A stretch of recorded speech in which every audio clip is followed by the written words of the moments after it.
Hello friends, welcome to our channel. இன்றைக்கி இந்த வீடியோவில் எதை பற்றி பார்க்க போகிறோம் அப்படின்னா, சால கருவாட்டு குழம்பு எப்படி வைக்கலான்னு பார்த்துடலாம். அதுக்கு தேவையான பொருட்கள் எல்லாம் இங்கே வச்சுருக்கேன்.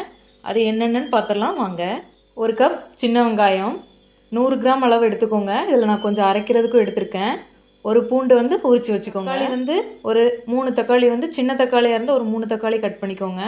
பெரிய தக்காளினா ஒரு 2 தக்காளி கட் பண்ணி வச்சுக்கோங்க. ஒரு தக்காளி அரைக்க வச்சுக்கோங்க. சால கருவாடு இதை நல்லா சுடுதண்ணியில் போட்டு நல்லா கழுவி வச்சுக்கோங்க. இந்த மாதிரி க்ளீன் ஆயிரும். நல்லா இதை குழம்புல போட்டாலும் நல்லா கரைஞ்சிருமா, அப்போது அதில் நல்லா டேஸ்ட்டு கொடுக்கும். கொஞ்சமாக கருவேப்பிலை ஆட் பண்ணிக்கோங்க.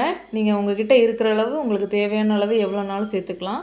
கருவேப்பிலை நல்லா ருசி கொடுக்கும். புளி ஒரு லெமன் சைஸ் அளவு ஆட் பண்ணிக்கோங்க. கடுகும் வெந்தயமும் ஒரு டேபிள் ஸ்பூன் சின்ன டேபிள் ஸ்பூனில் எடுத்துக்கோங்க. கத்திரிக்காய் ஒரு 5 கத்திரிக்காய் எடுத்து வச்சுருக்கேன். குழம்பு மிளகாய்த்தூள் 3 டேபிள் ஸ்பூன், மல்லித்தூள் 2 டேபிள் ஸ்பூன், 1 டேபிள் ஸ்பூன் மஞ்சத்தூள் எடுத்திருக்கேன், சின்ன டேபிள் ஸ்பூன் தான். அப்புறம் மிளகாய்த்தூள் ஆட் பண்ணியிருக்கேன். ஒரு மிக்சி ஜாரில் அரைக்கிறதுக்கு என்னென்ன வச்சுருக்கேன் அப்படின்னா, தேங்காய், சின்ன வெங்காயம், ஜீரகம், அப்புறம் மிளகு கொஞ்சம் சேர்த்துருக்கேன். அப்புறம் காஷ்மீரி வத்தல் ஒரு 4 வத்தல் சேர்த்துருக்கேன். உங்களுக்கு காரம் எவ்வளோ வேணுமோ அது தகுந்தாப்பில் சேர்த்துக்கோங்க. சாதாரணமான வத்தல் இருந்தால் 2 போதும். இப்போது நம்ம சால கருவாட்டு குழம்பு எப்படி வைக்கலான்னு பார்க்கலாம் வாங்க. இப்போது பேன் நல்லா சூடாயிருச்சு. கொஞ்சமாக நல்லெண்ணெய் ஆட் பண்ணிக்கோங்க.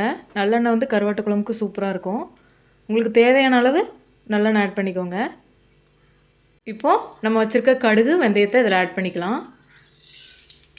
இது நல்லா பொரிஞ்சு வந்ததுக்கப்புறம் நம்ம வச்சுருக்க சின்ன வெங்காயத்தையும் பூண்டையும் இதில் ஆட் பண்ணிக்கலாம். இந்த மாதிரி வெங்காயத்தை கட் பண்ணாமல் முழுசாகவே போடுங்க. அப்போ தான் நல்லாயிருக்கும். கட் பண்ணி போடுறதுனாலும் போடலாம், அது உங்களோட இஷ்டம்தான். ஆனால் இந்த மாதிரி போட்டு பாருங்கள், நல்லாயிருக்கும். கருவேப்பிலையை இது கூட ஆட் பண்ணிக்கலாம்.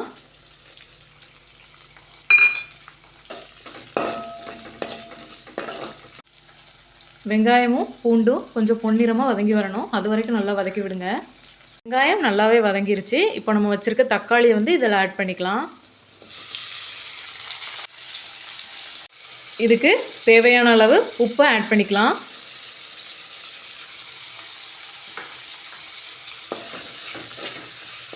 உப்பு நீங்கள் ஆட் பண்ணிங்க அப்படின்னா வெங்காயமும் தக்காளி சீக்கிரமாக வதங்கிரும். தக்காளி நல்லாவே வதங்கிருச்சு. இப்போது கத்திரிக்காய் ஆட் பண்ணிக்கலாம்.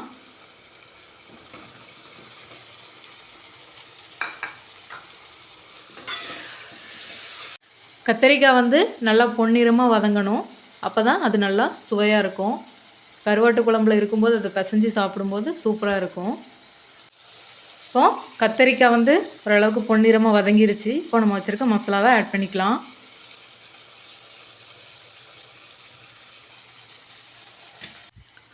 மசாலாவை ஒரு 2 நிமிஷம் வதக்குங்க போதும். ஓரளவுக்கு கலர் சேஞ்ச் ஆனதுக்கப்புறம் நம்ம புளி தண்ணி ஆட் பண்ணிக்கலாம். மசாலா ஓரளவுக்கு கலர் சேஞ்ச் ஆயிடுச்சு. இப்போ நம்ம புளி தண்ணி ஆட் பண்ணிக்கலாம்.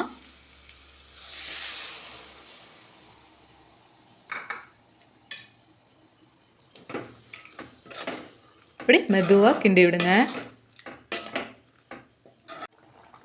இது ஒரு 5 நிமிஷம் கொதிக்கட்டும். நம்ம அரைச்சி வச்சுருக்க அந்த மசாலா பேஸ்ட்டை இதில் ஆட் பண்ணிக்கலாம். ஓரளவுக்கு இது நல்லா கொதிச்சிருச்சு. இப்போ நம்ம அரைச்சி வச்சுருக்க அந்த மசாலா பேஸ்ட்டை இதில் ஆட் பண்ணிக்கலாம். மிக்ஸி ஜாரில் உள்ள தண்ணியையும் இதில் ஆட் பண்ணிக்கலாம்.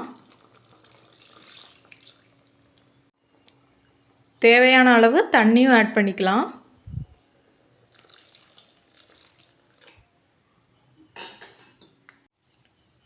அப்போவே நம்ம உப்பு சேர்த்தாச்சு. இப்போ உங்களுக்கு வேணும்னா நீங்கள் சேர்த்துக்கோங்க.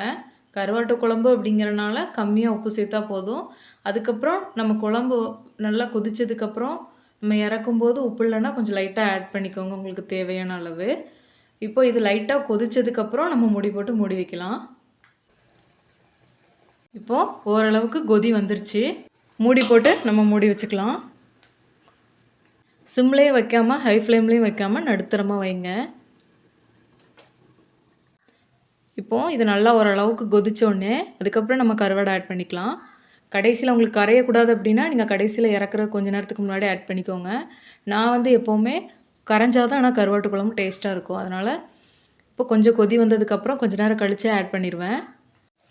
இப்போது ஓரளவுக்கு நல்லாவே கொதி வந்துருச்சு. இப்போ நம்ம கழுவி வச்சுருக்க அந்த கருவாடை வந்து இதில் ஆட் பண்ணிக்கலாம்.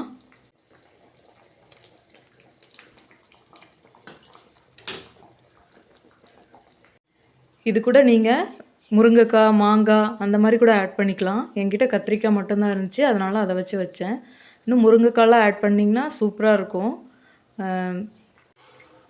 இப்போது ஒரு மூடி போட்டு மூடி ஒரு 1/4 மணி நேரம் கொதிக்க விடலாம். நல்லா எண்ணெய் பிரிஞ்சு வந்ததுக்கப்புறம் தான் ஆஃப் பண்ணணும். கருவாடு, கத்திரிக்காய் இதை நல்லா பிசைஞ்சு சாப்பிட்டிங்கன்னா அவ்வளோ டேஸ்ட்டாக இருக்கும். இது நல்லா எண்ணெய் பிரிஞ்சு வந்துருச்சு. இப்போ நம்ம வந்து அடுப்பு ஆஃப் பண்ணிடலாம். பாருங்கள், அந்த பூண்டு, அந்த மசாலாவோட ஃப்ளேவர்லாம் இதில் நல்லா இறங்கியிருக்கு. கத்திரிக்காயும் நல்லா வெந்திருக்கு. இந்த ரெசிபி வந்து உங்களுக்கு ரொம்ப பிடிச்சிருந்துச்சி அப்படின்னா நீங்களும் வீட்டில் இதை ட்ரை பண்ணி பாருங்கள். இந்த ரெசிபி உங்களுக்கு பிடிச்சிருந்துச்சின்னா நீங்களும் ட்ரை பண்ணிவிட்டு எப்படி இருந்துச்சுன்னு கமெண்ட் பண்ணுங்கள். பிடிச்சிருந்தால் லைக் பண்ணுங்கள், ஷேர் பண்ணுங்கள், சப்ஸ்கிரைப் பண்ணுங்கள். மறக்காமல் பெல் ஐக்கானை கிளிக் பண்ணுங்கள். அப்போ தான் நான் போடுற வீடியோஸ் அடுத்தடுத்து உங்களுக்கு தொடர்ந்து வரும். தேங்க்ஸ் ஃபார் வாட்சிங்.